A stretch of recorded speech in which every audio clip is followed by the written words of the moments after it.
So check this out. We are on our way home from Panama City Beach, Florida. We fished for a couple days. Weather was bad. My offshore trip got canceled. We audibled, went over to Mississippi and fished Dream Strike Lake, but it was stupid hot. Fishing wasn't that great. Caught a few fish. I'll throw some of that in here, or actually in another video. But this is yet another the miles between, the stuff that I do just driving down the road, and with Kristie, I'm literally just gonna have this camera available as she asks me stuff. So I did a little deep cranking, a little long lining when we were over in Mississippi, and I had this XD laying on the dash, because I always put them up on the dash so they dry out, so the hooks don't rust, or so the split rings don't rust, or whatever. And actually, just tell them what you said, Kristie. What did you ask me? I said, what's that bill thing for on the front of it? What does it do? She said, what's that clear thing make it do? Well, so on the last video, she asked me what was a top water, and we've clarified that, so you can click in the description box below and watch Kristie's What's a Top Water video. So this is a crankbait, which is what you asked me was the other bait. And so with a crankbait, that lip, actually the water pressure builds up on the top of it and it makes it dive. It makes it dive down under the water. And the reason it's called a crankbait is because you're just constantly cranking the reel handle to get it down at depth. So this would be a deep diver. No. You crank the handle, crank the reel to handle make it go down. Yeah, the line pulls here and that lip creates a diving action. So this is a deep diver. This one right here would be a shallow diver, and it's got a square bill. So this is a round bill, and this one's going to search more and wobble side to side. This one's square bill. It's going to have a tighter wobble, and when it hits stuff, it's going to deflect off of it. But this is a shallow runner because of the angle and the length of the bill. So the steeper the angle and the longer the bill, the deeper it's going to dive. And the shorter the bill and the flatter it is, the shallower it's going to dive, or it's going to dive less. Got it. So that's a crankbait. And then what you've got is you've got baits like, I don't have an actual wake bait here in front of me, so I'm just going to grab this rat from Spro, and that bill, because of the angle, is almost vertical. That is still technically in the crankbait family, but this is a wake bait. It's going to wake just below the surface because the bill is almost vertical. Now if you put your rod tip at a low angle and pull, this will dive down, 2 to 3 inches below the surface, and it's just going to wiggle back and forth. Do fish eat rats? Yes. Fish eat this rat a lot. No, I mean real life rats. Of course. Why wouldn't they?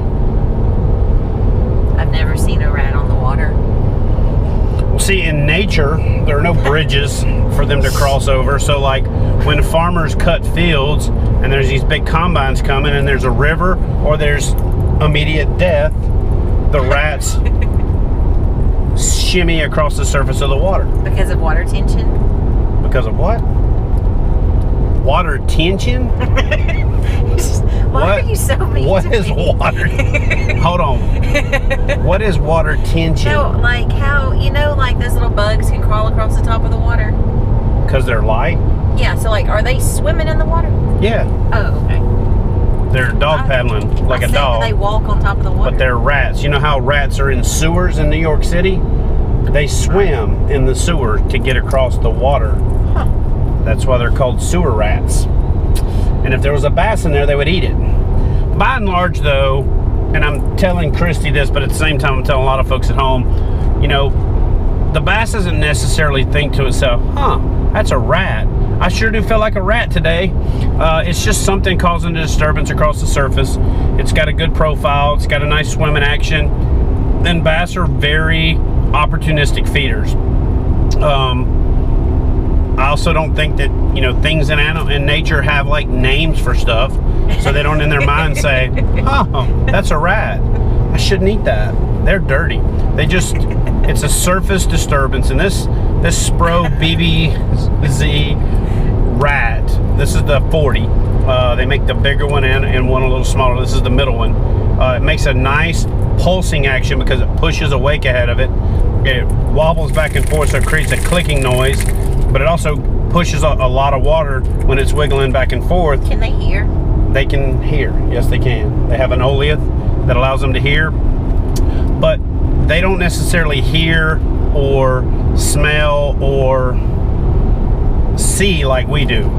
They can actually have pressure waves come into their lateral line, the line on the side of their body, and they manifest the vibration as an optical image in their brain.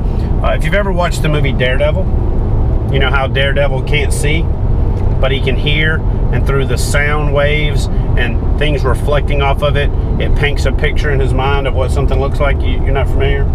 Okay, so for those of you at home that are familiar with the superhero Daredevil, he's blind, but yet through his heightened other senses that compensate for his lack of eyesight, he's able to practically see. He manifests sound reflections, a lot like a bat does with sonar, into an optical image in his brain. And so bass do the same thing through their lateral line.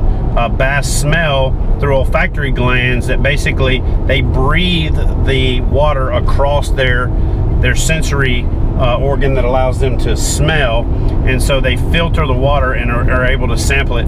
It's a lot like our version of tasting and smelling, but combined. And so bass's overall sensory system is about, you know, probably 10 times more advanced than ours is, because that's how they survive, that's how they eat, that's how they avoid, you know, becoming prey. But yeah, they eat rats. So anyway, this is me yet again using Kristie as a guinea pig, or as someone said in the last video, a beta tester for things that I may not think to cover.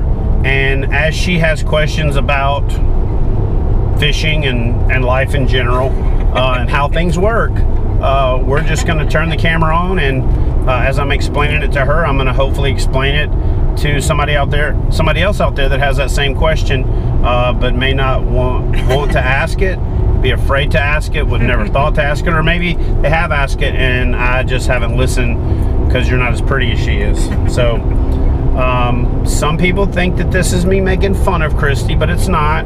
She really has a genuine desire to learn more about fishing, and since she's going to ask these questions anyway, and I'm going to get a kick out of it, I might as well share it with you guys. So do me a favor, give the video a thumbs up if you like these kind of conversational videos, driving down the road, talking about stuff. We're spending a lot of time in the truck together now, and it's a great time for her to ask me questions and for me to pour some knowledge in her noggin. So hopefully you like this video. Definitely try this Spro rat anytime that the water temperature's such that the bass will eat a topwater. If you're a big time summer fisherman, don't overlook deep cranking, long lining, dropping the bait, opening your bail, and then paddling around, you know, as far as 100 yards, anchoring your kayak, and then getting it down to its desired depth, and then slow cranking it through the strike zone. And then of course shallow cranking is pretty effective all year round. A little more effective for me in late winter, early spring, and then late summer, early fall, but definitely something that's in my arsenal year round. And yeah, so anyway, do me a favor, give the video a thumbs up, comment below if you agree with some of the things that I said, comment below if you disagree with some of the things I said, but as always, you know, please let us know what you think, and don't forget to smash that subscribe button so you'll get a notification every time we release a video. Gonna be a lot more of this coming. This is the miles between. This is all the stuff between the fishing, and now that I got this little thing here to ask me questions, we're gonna share it with you, and hopefully you can learn something while she learns something, and hopefully I can learn something too.